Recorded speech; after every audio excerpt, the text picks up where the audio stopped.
కళ్యాణికి హెచ్చరిక జారీ చేస్తున్నాం. నీ ఉడత ఊపుళ్ళకి నీ చెంచాగాలని పంపించినంత మాత్రాన పేరుని నాని గాని వైఎస్ఆర్ కాంగ్రెస్ పార్టీ గాని నీ ఉడత ఊపుళ్ళకి ఊగేది లేదు, దడిసేది లేదు.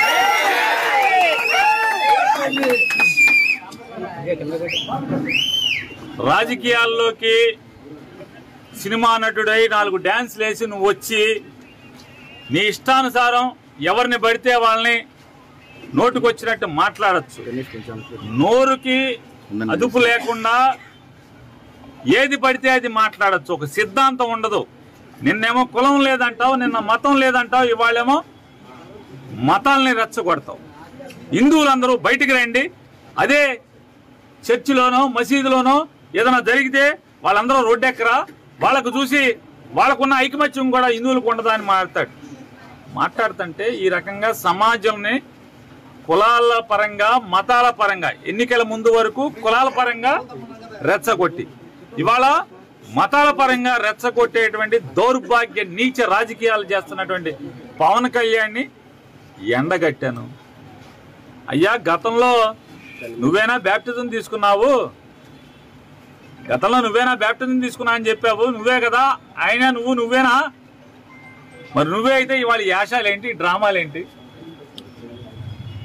అంతకుముందు యాషాలేంటి, అంతకుముందు భాష ఏంటి, అంతకుముందు డ్రామాలేంటి? ఇవాళ ఒక బాధ్యతాయుతమైనటువంటి ఉప ముఖ్యమంత్రి పదవిలో ప్రభుత్వంలో ఉండి బాధ్యత లేకుండా ప్రవర్తించటం ఇది సిగ్గుమాలినతనం కాదా అని నేను ప్రశ్నిస్తే, నిన్న మధ్యాహ్నం నేను ప్రశ్నిస్తే ఆర్గనైజ్ చేసుకుని సిగ్గు లేకుండా ఒక 50 మందిని పోగేసి తాగిచ్చి మా సందు మొదట్లోకి వచ్చి 4 కేకలు వేస్తే దడుస్తారా అంట? ఆగుతారా? గుడివాడ వెళ్తే కారు మీద రాళ్ళు అయితే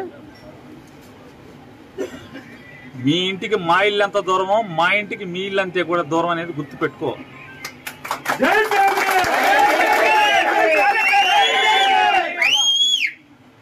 రెచ్చగొట్టి ఆర్గనైజ్ చేసి తాగిచ్చి తాగుబోతుల్ని కిరాయి రౌడీల్ని మా సందు మొదట్లో కూర్చోబెట్టి 4 అరుపులు అరిస్తే నువ్వు వాళ్ళు డౌన్ నాని అంటే ఈ మా వాళ్ళందరూ కూడా 400-500 మంది, నీ దగ్గర 50 మంది ఉంటే వాళ్ళు 400-500 మంది చేరారు, డౌన్ పవన్ కళ్యాణ్ అన్నారు. సిగ్గుపోయింది నీకే కదా. మా ఇంటికి వచ్చి మాతో తిట్లు తిన్నది నువ్వే కదా. నువ్వు డౌన్ ఒకసారి అంటే మా వాళ్ళు 100 సార్లు అంటారు డౌన్ అని. అలాగే మచిలీపట్నం పోలీసులకు కూడా హెచ్చరిక చేస్తున్నాం. ఈ రకమైనటువంటి తప్పుడు ఉద్యోగం మీరు చేయటం మొదలు పెడితే ఖచ్చితంగా బందర్లో హింసా రాజకీయాలు మొదలవుతాయి. పిల్లిని కూడా గదిలో పెట్టి కొడితే తిరగబడి ఒళ్ళంతా పీకుతుంది. మేము శాంతి కాముకులమే అవ్వచ్చు, అయినంత మాత్రాన ఈ రకంగా ఇళ్ల మీదకి రౌడీల్ని, కిరాయి మనుషుల్ని, తాగుబోతుల్ని తాగిచ్చి పంపించే పరిస్థితి వస్తే నీకు 50 మంది ఉంటే మా